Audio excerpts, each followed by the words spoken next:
The first voice you hear on King Crimson's debut doesn't sound at all like a person. It's a snarl, a jagged, distorted mess tearing through a broken speaker. It brought a new way of listening to music, a new way of approaching music. That sound of 21st Century Schizoid Man changed heavy music forever. And it was sound of mixing desk being pushed until it started to scream.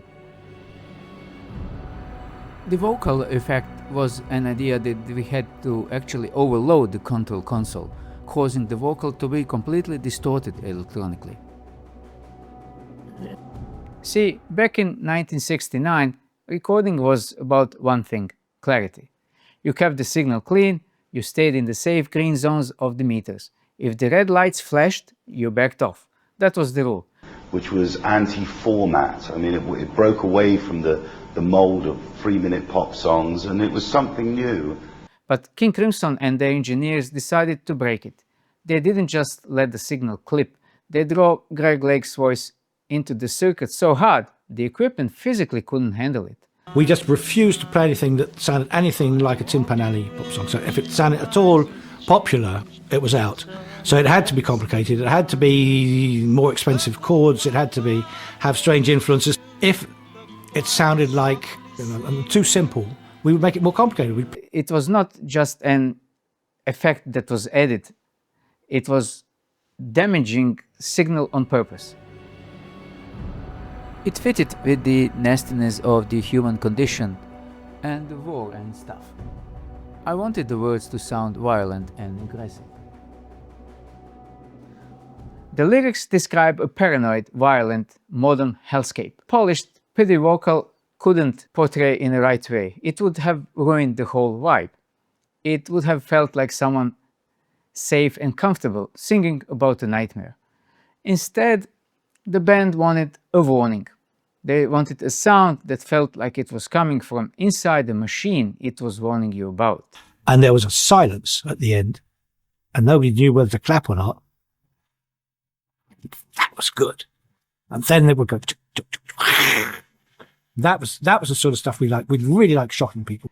It's the difference between a singer acting angry and a recording that sounds like anger has actually broken the gear. Lake's voice stops being a human instrument and starts sounding like that distorted machinery. It's ugly, it's harsh, but the thing is that it's exactly what the song needed. Robert Fripp and the rest of the band built a chaotic, lurching word around that vocal. The saxophones are jagged. Then exactly the same passage, everybody playing unison thing, but very, very quiet. I mean, it's scary. This was the best group in the world. The rhythm section stops and starts like a failing engine. The mid-section is just controlled chaos. We had these fantastic engineers at Wessex who've never really had the plaudits they deserve. Imagine the tension in that room at Wessex Studios. You have these young, meticulous musicians and engineers who spend their lives learning how to capture perfection. Now they are watching the needles bury themselves in the red. The smell of hot electronics and dust filling the air while the speakers crackle with a sound that, by all professional standards, is a complete failure. Most bands would have panicked and they would just start over recording again. But King Crimson just leaned into it. We did the whole album in 11 days, and that's including, mixing and everything else. It's that voice that hits you first. In 1969, nothing else on the radio sounded like this. By the time King Crimson came along, we were really trying to be different, trying to do something original. And so the idea occurred not to use the same inspiration that all the other bands were using.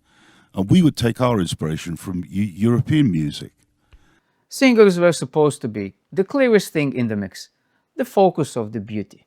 King Crimson made theirs the most disturbing part of the record. Now, if you look at the structure of the album, this is where it gets really smart.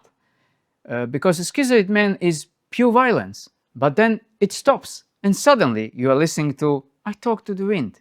It's gentle, it's delicate, It's built on flutes and soft mellotron chords.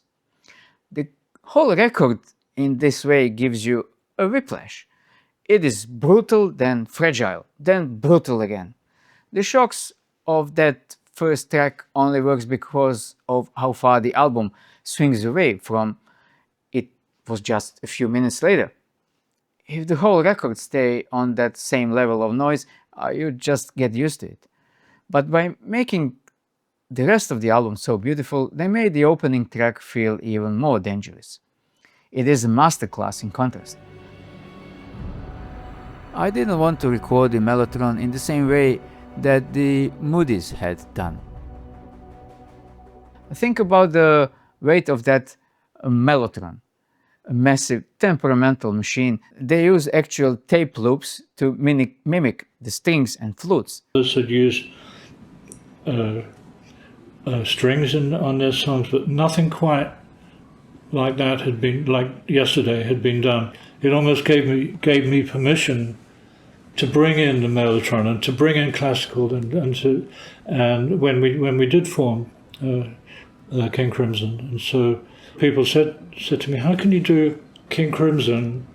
It gave the band a gothic orchestral scale without needing a 40-piece orchestra. On one track you have the sound of a dying circuit board. On the next, the haunting, foggy atmosphere of a dream. Things like Led Zeppelin, The Who, I could see it had to be something powerful. And I thought, actually, if we take that from the song and just call it King Crimson, that's pretty powerful. And it isn't the devil, it isn't Beelzebub, but it's arrogant, and it's got a feeling of darkness about it, and gothic. They weren't just making songs, they were building a landscape. This was not just a one-off studio trick either. That overdriven, broken vocal became a blueprint. For me, Schizoid was the first heavy metal track. Every industrial band, every noise rock group and a huge chunk of heavy metal can trace a line back to a London studio in 1969. It started as an experiment, just a group of people wondering how far they can push a channel before it stopped sounding like a human being. He has done some sessions, but in terms of what Mike can really do, no, I don't think he's done very much since he left. Ian MacDonald, obviously with Foreigner. Greg Lake was with Emerson, Lake and Palmer. He also lives just 3 or 4 miles down the road from Wimborne. Greg Lake didn't stay with the band for long. Within a year, he'd left to form Emerson, Lake and Palmer. In that band, he sang in a totally different way. Theatrical, smooth and traditionally good.